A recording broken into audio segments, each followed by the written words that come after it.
नमस्कार. आपल्या उजनी धरण अपडेट न्यूज चॅनलमध्ये आपल्या सर्वांचं मनापासून स्वागत.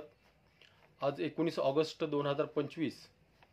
आज सायंकाळी 6 वाजता उजनी धरणाची काय स्थिती आहे, उजनीत येणारं पाण्याचा जे दौंडचा विसर्ग आहे त्यामध्ये किती वाढ झालेली आहे, त्याचबरोबर उजनीतून भीमा नदीमध्ये किती विसर्ग वाढवला आहे आणि रात्रीमध्ये किती वाढवला जाईल, तसेच वीर धरणातून नीरा नदीमध्येचा विसर्ग किती आहे, बाकीच्या धरणाची काय स्थिती आहे आणि उजनीत सध्याला पाणीसाठा किती आहे याची आपण सविस्तर माहिती घेणार आहोत.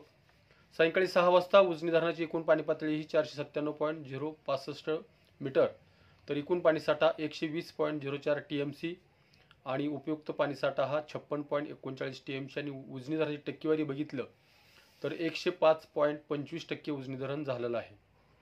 आता हवामान खात्यानं पुणे आणि सातारा विभागाला रेड अलर्ट दिल्यामुळं उजनी धरणातून पाण्याचं योग्य नियोजन होण्यासाठी करण्यासाठी उजनी धरण प्रशासनाने हालचाली सुरू केलेल्या आहेत.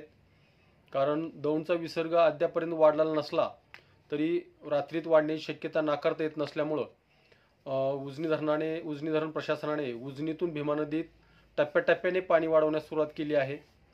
दुपारी 12 वाजता उजनी धरणातून 5000 क्युसेकचा विसर्ग चालू केला होता. त्यामध्ये दुपारी 2 वाजता वाढ करून तो 10,000 करण्यात आला. परत 4 वाजता 15,000 करण्यात आला आणि 5 वाजता 25,000 आणि आता 7 वाजता 40,000 क्युसेकचा विसर्ग उजनीतून भीमा नदीमध्ये सोडण्यात येतोय. म्हणजेच 1600 क्युसेक्स वीज निर्मितीचं आणि 40,000 डायरेक्ट नदीमध्ये असा 41,600 क्युसेकचा विसर्ग उजनीतून सोडण्यात येतोय. आणि त्याचबरोबर वीर धरणातून नीरा नदी पात्रामध्ये जवळपास 35,000 क्युसेकचा विसर्ग सध्याला चालू आहे. म्हणजे हे 41,600 आणि ते 35 जवळपास 75,000 क्युसेकचा विसर्ग सध्याला भीमा नदीच्या पात्रात नीरा नरसिंगपूर येथून मिसळला जाणार आहे. म्हणजेच गेल्या 8-10 दिवसाखाली भीमा नदीची जी स्थिती होती ती स्थिती पुन्हा होण्यास सुरुवात होणार आहे. कदाचित आणखी उजनी धरणातून भीमा नदीमध्ये आणखी रात्रीत पाणी वाढवण्याची शक्यता नाकारता येत नाही.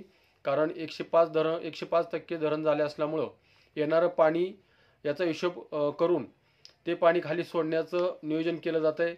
उजनी धरणाची टक्केवारी कमी करण्याचा प्रयत्न केला जातोय. कारण आता दौंडचा विसर्ग बघितला तर सध्याला तो 6 वाजता 8,631 क्युसेकचा विसर्ग दौंडमधून उजनीत येतोय. परंतु त्यामध्ये मोठ्या प्रमाणात वाढ होण्याची शक्यता आहे. वरच्या धरणातून प्रत्येक धरणातून पाणी सोडण्यास सुरुवात झालेली आहे. थोडंसं पाण्याचं प्रमाण कमी असल्यामुळं त्यामध्ये कदाचित रात्रीत वाढ होण्याची शक्यता नाकारता येत नसल्यामुळं ती शक्यता गृहीत धरून उजनी धरणातून पाणी सोडण्याची प्रक्रिया चालू केली आहे. बंडगाडचा विसर्ग हा 12,000 ते 15,000 क्युसेकच्या आसपास असल्यामुळं आणखी दौंडचा विसर्ग वाढलेला नाही. परंतु रात्रीत जर पाऊस वाढला, पुणे परिसर असेल किंवा सातारा परिसरामध्ये असेल, तर या दोन्ही नीरा आणि भीमा नदीत पाण्याची पातळी वाढू शकते.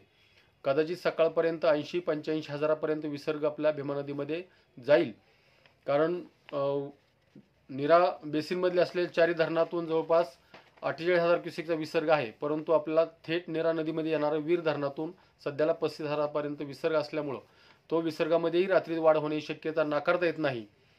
त्यामुळं उजनी धरणाची पाणी पातळी आणि नीरा बेसिनमधले असणाऱ्या धरणाची पाणी पातळीचा विचार केला तर भीमा नदीला आणखी एकदा पुराची परिस्थितीला सामना आपल्या भीमा नदीच्या काठच्या लोकांना करावं लागणार आहे.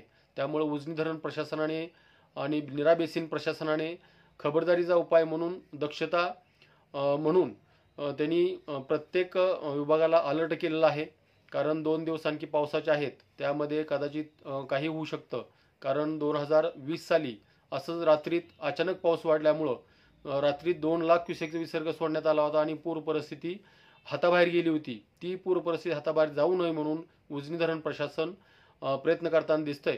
तर अशाच उजनीच्या ताज्या घडामोडीसाठी, ताज्या अपडेटसाठी आपल्या उजनी धरण अपडेट न्यूज चॅनलला लाईक करा, सबस्क्राईब करा, शेअर करा. उजनी धरण अपडेटसाठी बेंबळेहून सिद्धेश्वर शिंदे. धन्यवाद.